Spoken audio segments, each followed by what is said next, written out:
यहाँ पर अब टॉपिक दिया गया है कि दो लगातार धनात्मक पूर्णांक ज्ञात करें जिनके वर्गों का योग 365 है।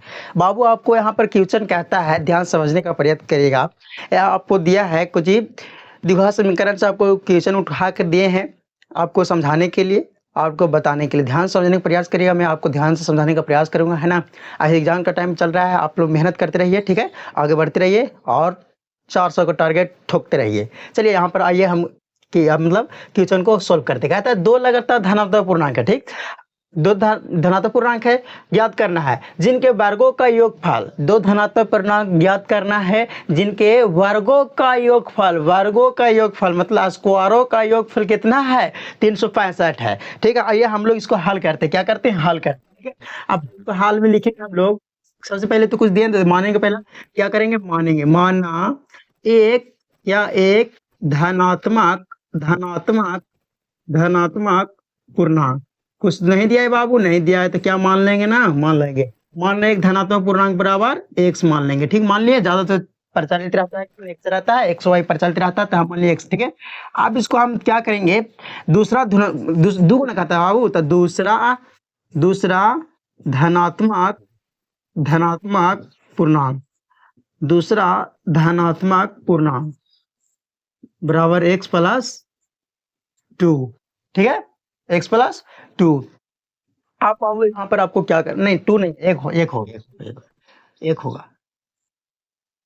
ठीक है, एक हो गया, ठीक। चाहता था बाबू कि दो धनात्मक पूर्णांक है तो दो धनात्मक पूर्णांक तो हमको निकालना है ना, दो धनात्मक पूर्णांक को क्या करना है, निकालना है। अब निकालना है तो हम इसको क्या किए, मान लिए। पहला मान लिए क्या, माना धनात्मक पूर्णांक बराबर x, एक मान लिए। अब दूसरा क्या कहता है, माना दूसरा धनात्मक पूर्णांक तो x+1, अगर हम यहाँ पर क्या लेते, एक लेते, जैसे सब धनात्मक पूर्णांक में क्या होता है कि आप एक से हल लिए तो आपको एक प्लस जोड़ना रहता है, एक जोड़ना रहता है, समझ गए, ठीक।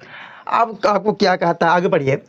जिनके वर्गों का योगफल 365 है। देखो बाबू, वर्गों का योगफल कितना है, प्रश्न से हम लिखेंगे, प्रश्न से लिखेंगे हम लोग कि वर्गों का योगफल, वर्गों का योगफल दिया है 365 बाबू, कितना दिया है, 365 दिया है। समझने का प्रयास करिए, ठीक है, ध्यान समझो।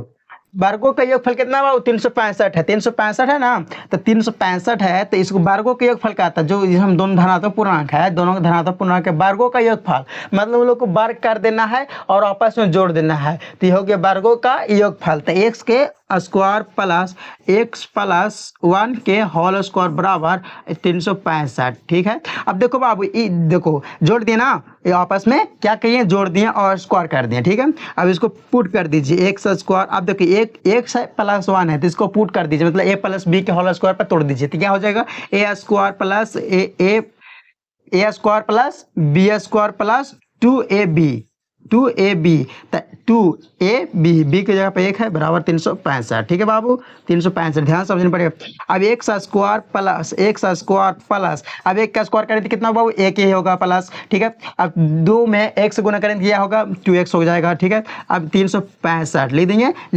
अब देखिए 1 से स्क्वायर 1 से मिल रहा है तो क्या कर देंगे बाबू, जोड़ देंगे, जोड़ देंगे। अब आपको क्या करना है बाबू, कि जो एक है ना उसको भेज देना है उधर, किधर, जने 365 है उधर कीजिए, इसको क्या करना है, भेज देना है, सेम प्रजाति के सेम देना है, ठीक है।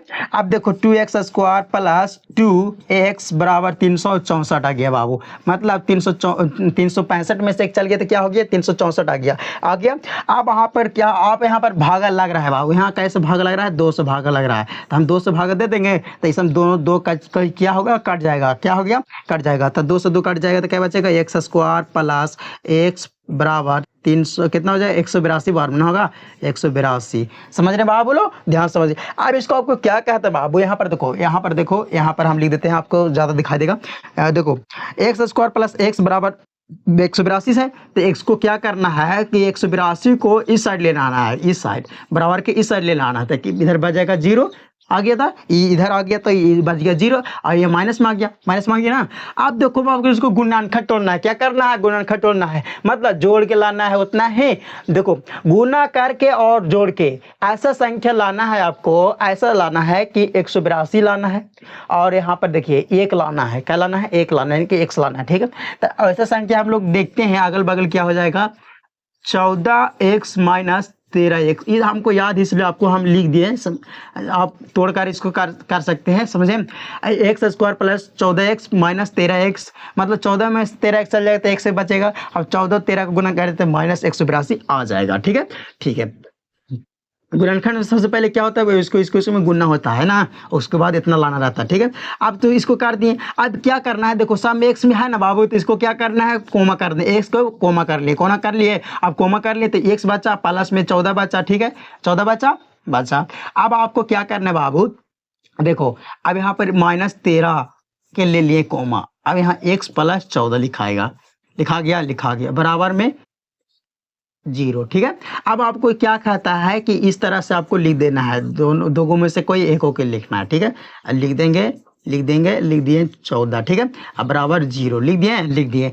अब इसको क्या कहता है बाबू, x बराबर लिखिए, माइनस में ना बाबू तो इधर चल जाएगा, तो जो प्लस में, माइनस में प्लस में तो उधर को जाएगा तो माइनस होता है, माइनस नहीं लियाता है। अब हम देखिए यहाँ पर लिखेंगे एक धनात्मक पूर्णांक, एक धनात्मक पूर्णांक x बराबर कितना आ गया बाबू, 13 आ गया। ठीक है, अब दूसरा पूर्णांक बाबू, दूसरा धनात्मक पूर्णांक। अब देखो बाबू धनात्मक पूर्णांक दूसरा में क्या है, x प्लस 1 है। x प्लस कितना है बाबू, x प्लस कितना है, x प्लस 1 है। कहिएगा x प्लस 1 है सर जी, x प्लस 1 है। ठीक है, अब x प्लस 1 है तो इसको हम ऐसे लिख सकते हैं x प्लस 1। ठीक है, यहाँ भी लिख दिए। अब यहाँ पर देखिए x कितना लाए बाबू, 13 लाए। अब x जोड़ देंगे तो कितना हो गया बाबू, 14 आ गया। मतलब हमारा जो दो गो मान्य धनात्मक पूर्णांक, एक धनात्मक पूर्णांक x मान्य और दूसरा धनात्मक पूर्णांक x प्लस 1 मान्य, तो x हमारा आ गया कितना, 13 आ गया, और दूसरा धनात्मक पूर्णांक कितना आ गया, 14 आ गया। इस तरह से आप समझ गए होंगे। फिर मिलेंगे अगले वीडियो में, तब तक धन्यवाद। स्वस्थ रहिए, मस्त रहिए, खा पी के आराम से एग्जाम देते रहिए। समझ रहे हैं, ठीक।